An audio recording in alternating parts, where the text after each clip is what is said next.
কাৰ্বি আংলং জিলাৰ বকলীয়া ঘাটত অনুষ্ঠিত হৈ থকা কাৰ্বি লামেট আমে কাৰ্বি সাহিত্য সভাৰ আজি তৃতীয় দিন জলসিঞ্চন বিভাগৰ খেলপথাৰত আজি তিনিওটা দিনেই দৰ্শকৰ পাঠকৰ অভূতপূৰ্ব সঁহাৰি দেখিবলৈ পোৱা গৈছে। আপোনালোকে দেখিবলৈ পাইছে তৃতীয় দিনাও এই জলসিঞ্চন বিভাগৰ খেলপথাৰত কাৰ্বি লামেট আমে কাৰ্বি সাহিত্য সভাৰ দৃষ্টিনন্দন দৃশ্য আপোনাৰ দোকান সন্মুখত কাৰ্বি সাহিত্য সভাৰ লগতে অন্যান্য সাহিত্য প্ৰেমী ৰাইজেও ইয়াত পদাৰ্পণ কৰিছে আৰু অধিৱেশনস্থলী সভাস্থলী আকৰ্ষণীয় কৰি তুলিছে। যদিও দিনৰ ভাগত মানুহ জনসমাগম ইমান দেখা পোৱা নাযায়, নিশাৰ ভাগলৈ কিন্তু ইয়াতকৈও অধিক মানুহৰ সোঁত বব বুলি আশা কৰা হৈছে। তদুপৰি ইয়াত বিভিন্ন বিভাগে তেওঁলোকৰ সৃষ্টিশীল কৰ্মৰাজি ইয়াত দেখুৱাইছে। তদুপৰি ইয়াত বিভিন্ন কাৰ্বি ভাষাৰ লগতে বিভিন্ন ভাষাৰ গ্ৰন্থও আমি দেখিবলৈ পাইছোঁ আৰু নথৈ আনন্দিত হৈছোঁ যে কাৰ্বি ভাষাৰ ইমানখিনি গ্ৰন্থ দেখিবলৈ পায়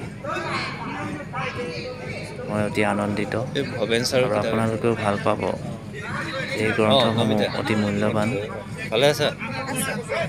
ৰংবং ছাৰৰ গ্ৰন্থই হওক বা ভৱেন কোচ ছাৰৰ গ্ৰন্থই হওক, আটাইখিনি গ্ৰন্থ অতি মূল্যৱান আৰু অতি দৰকাৰী কিতাপ আমি ইয়াত দেখিবলৈ পাইছোঁ। ইয়াৰ উপৰি যিখিনি গ্ৰন্থ ইয়াত দেখুওৱা হৈছে, কাৰ্বি ভাষাৰ লগতে অসমীয়া ভাষাৰো গ্ৰন্থ আমি দেখিবলৈ পাইছোঁ। অতি মূল্যৱান গ্ৰন্থ। কাৰ্বি সাহিত্যতো বিভিন্ন লেখকৰ জন্ম হৈ আছে, সৃষ্টি হৈ আছে। তদুপৰি ইয়াত যিবিলাক কাৰুকাৰ্য, বজাৰ সমাৰ, নিজা নিজা ড্ৰেছ কোড অৰ্থাৎ নিজৰ কাৰ্বি জাতীয় সাজপাৰ, তদুপৰি জাতীয় সাজপাৰবোৰ দেখুৱাবলৈ প্ৰয়াস কৰা হৈছে। আপোনালোকে দেখিবলৈ পাইছে অতি আকৰ্ষণীয় কাঠেৰে তৈয়াৰী বিভিন্ন আৰ্হিৰ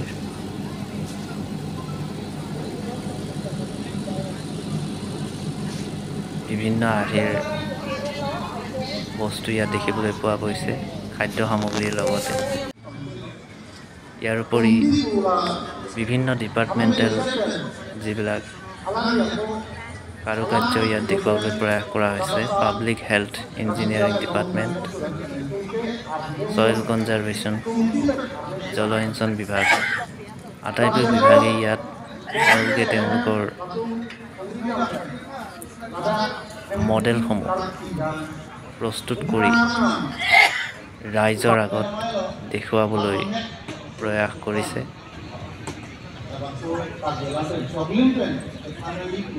আটাইকেইটা ডিপাৰ্টমেণ্ট, আটাইকেইটা বিভাগ, যিবোৰ বিভাগ কাৰ্বি আংলং স্বায়ত্ত পৰিষদৰ দ্বাৰা পৰিচালিত হয়, সকলোবোৰ বিভাগেই ইয়াত অংশগ্ৰহণ কৰিছে আৰু অতি আকৰ্ষণীয় হৈছে বিভাগীয় যিবোৰ দক্ষতা বিভাগীয় যিবোৰ কাৰুকাৰ্য, বিভাগীয় যিবোৰ আৰ্হি, যিবোৰ মডেল ইয়াত দেখুৱাবলৈ চেষ্টা কৰা হৈছে, আটাইবোৰ আকৰ্ষণীয় হৈছে। কৃষি বিভাগ, জলসিঞ্চন বিভাগৰ আটাইতকৈ আকৰ্ষণীয় দিশবোৰ ইয়াত দেখুৱাবলৈ প্ৰয়াস কৰা হৈছে।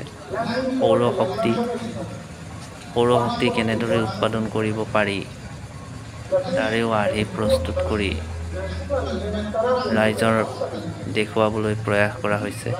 সৌৰশক্তিৰ সহায়ত আমি কিদৰে খেতি বাতিৰ পৰা আৰম্ভ কৰি বিভিন্ন কাম কৰিব পাৰোঁ, সৌৰশক্তিৰ তাৰে প্ৰমাণ। বিদ্যুৎ অবিহনে আমি সূৰ্যৰ তাপত, সূৰ্যৰ পোহৰত সৌৰশক্তিৰ সহায়ত কৃষিকাৰ্য চলোৱাটো আজিকালি প্ৰয়োজনীয় হৈ পৰিছে, কিয়নো বিদ্যুতৰ চাহিদা যিহেতু দিনক দিনে বাঢ়ি গৈছে, বিদ্যুৎ মাচুল বৃদ্ধি হৈছে। সৌৰশক্তিৰ সহায়ত আমি কেনেদৰে এইবোৰ কাম কৰিব পাৰোঁ, এইবোৰ ইয়াত আৰ্হি হিচাপে দেখুৱাবলৈ প্ৰয়াস কৰা হৈছে। আটাইখিনি অতি সুন্দৰ, আকৰ্ষণীয়। কাৰ্বি লামে তামেই কাৰ্বি সাহিত্য সভাৰ এই পদক্ষেপক নিশ্চয় আদৰিব লাগিব। নিশ্চয় তেওঁলোকে বহুত কষ্টৰ বলত এনেকুৱা এটা আৰ্হি মডেল প্ৰস্তুত কৰি ৰাইজক দেখুৱাবলৈ প্ৰয়াস কৰিছে। আটাইবোৰ দৃশ্যই অতি আকৰ্ষণীয় হৈছে। তেওঁলোকে যিবোৰ মডেল প্ৰস্তুত কৰিছে, মডেলসমূহ অতি আকৰ্ষণীয়। গতিকে কাৰ্বি লামে তামেৰ ৩৩ সংখ্যক অধিৱেশনস্থলীৰ পৰা আজি তৃতীয় দিনৰ কাৰ্যসূচীৰ কিছুমান স্নেপশ্বট, কিছুমান দৃশ্যাৱলী আপোনালোকলৈ আগবঢ়ালোঁ। আশা কৰোঁ আপোনালোকে ভাল পাব। অনুগ্ৰহ কৰি ভিডিঅ'টো লাইক, কমেণ্ট আৰু শ্বেয়াৰ কৰি দিব বুলি আশা কৰিলোঁ। শেষত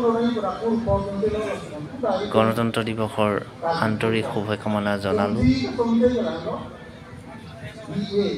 নমস্কাৰ, ধন্যবাদ।